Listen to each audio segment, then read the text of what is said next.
Assalamualaikum warahmatullahi wabarakatuh. Halo teman-teman YouTube, berjumpa lagi bersama saya.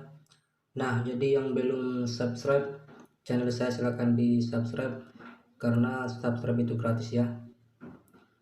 Kemudian jangan lupa juga untuk menyalakan simbol loncengnya ya.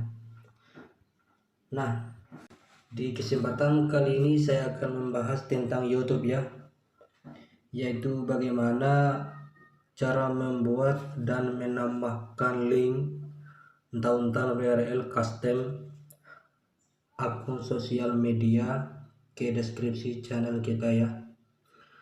Buat teman-teman yang belum pernah mencobanya, jadi ikuti terus tutorialnya sampai habis ya.